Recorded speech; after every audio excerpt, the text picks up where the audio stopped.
Hello, this is Mike, NoStressMike.com. I want to talk about something that you may not think about, but it's very important. It's important that it'll change your life and the way you look at life. Okay. I'm going to give you one example.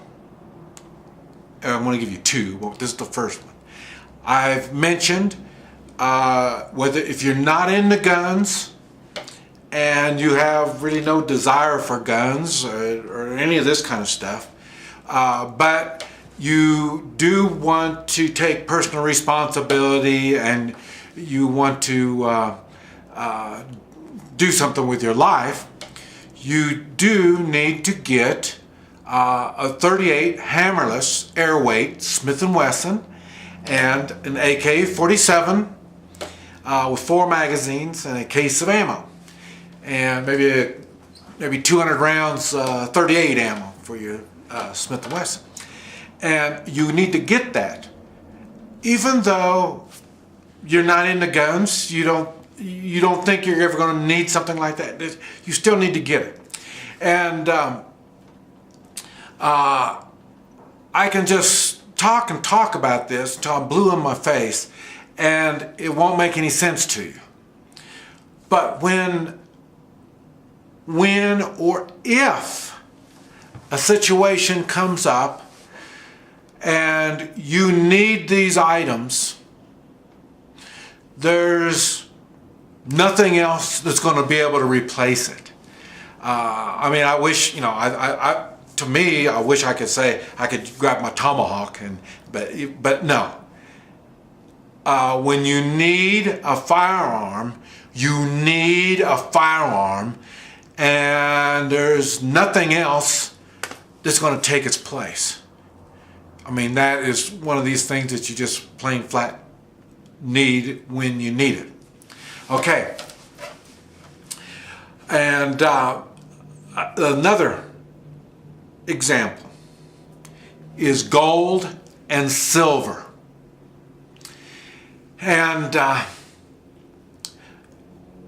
you don't need it. You really don't. Hey, you can have stock. You can have your house. I don't know how many people buy a house and they think it's an investment, and so they put their money into their investment.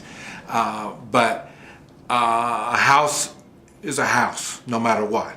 But like I say, a lot of people put their faith in this house. And I'll tell you, I'm not into owning a house.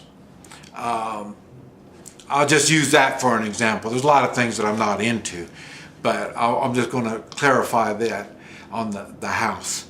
And that is, I used to own property. I used to own lots of property, my property, my businesses. I own the property of my businesses. And what happened, I learned how easy it is to have somebody put a lien on your property, and you can be sued for your property. Your property takes caring. You have to care for it. And when I was in the oil business, they had a big thing on financial statements.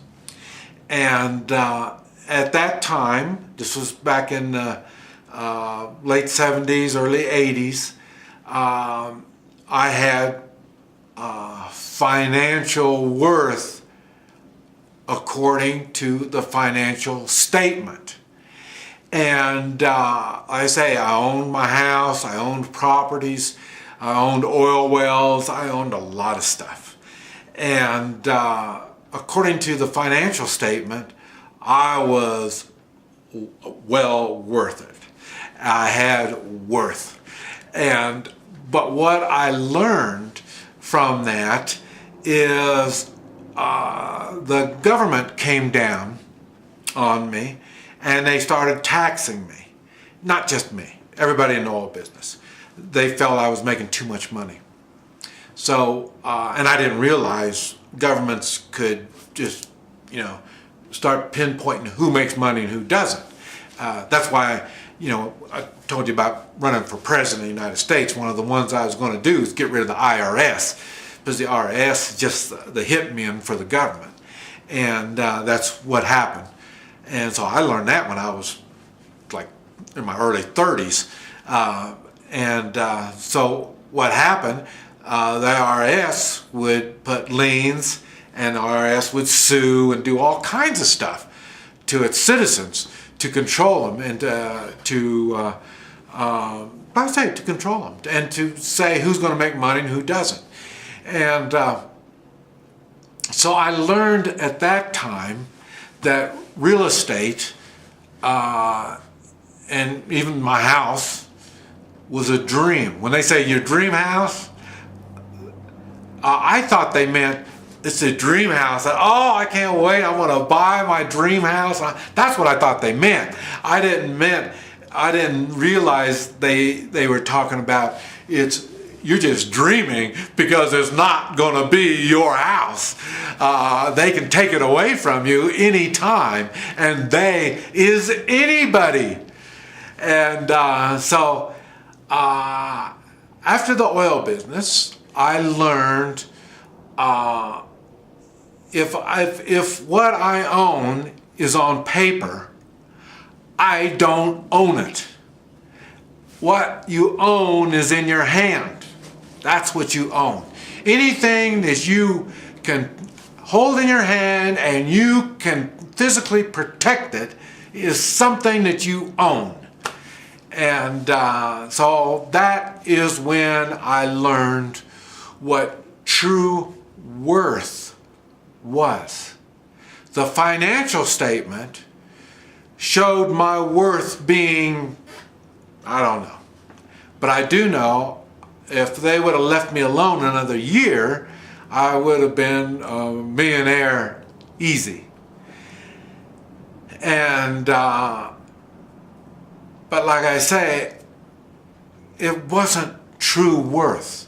So when you see this written down on paper, how much you're worth, it's a dream. You are not worth that. Hence the gold and silver. As a matter of fact, even at first I used to write down how much gold and silver I had, but I don't even do that. That's not the point. Gold and silver is something that is in your hand. It's got value. It will always have value. And like I said, when you get on payday, he's got a pocket full of money, boy, he's walking around all huffy and puffy. You feel good like that. And what happens, that's what gold and silver does, but it's more than that. Because when you're huffy and puffy walking around like that, that's just because you got a pocket full of money. In a few days, you won't. You've got expenses, you've got things you got to spend your money on. Then that huffy and puffy stuff goes away. The gold and silver, it stays. That's why I say you put it in PVC and you bury it. And you bury it in different places. And I've made videos on where to do it and how to do it and all that kind of stuff. But what I'm talking about is after you get this and you get it somewhere and you buried it, and then you go over here and you bury some more over here and there's some more over here. Eventually, that gold and silver turns into worth. True worth. I might not have a fancy house, a fancy car, a fancy anything, but the stuff that I have fancy is because I wanted it, and I choose not to get this stuff. and I keep my worth. Your payday, you are choosing to spend it here and spend it there and spend it there, and then you're right back to an empty pocket in just a few days. This gold and silver, as it accumulates, it turns to worth, and this worth continues to stay worth something, no matter what. And that feeling that you have when you have true worth, some people like to call it wealth. I'm really not the wealth kind of guy. I mean, wealth, where do you measure wealth? I mean, how many, like I say, I was going to be a millionaire. Does that make you wealthy, being a millionaire, you know, or maybe you need, you know, 5 million to be wealthy, or 20 million, you know what I mean? So, wealthy isn't, and even that, the wealthy only goes so far. Wealthy doesn't necessarily mean worth. How many wealthy people have you heard of that lost everything? When you have worth, you don't lose it. You have worth. Wealth is something you can lose, but true worth can never, you will never lose it.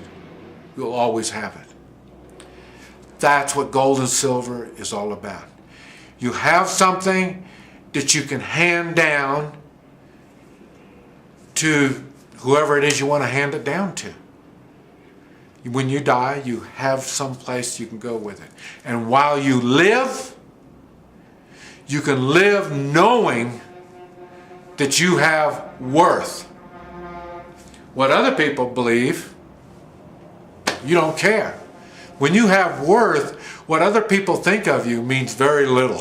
I guarantee it. I mean, you've seen these city folk, you probably have, but country folk, we see a lot of these guys running around with some overalls, driving an old pickup truck and all this kind of stuff.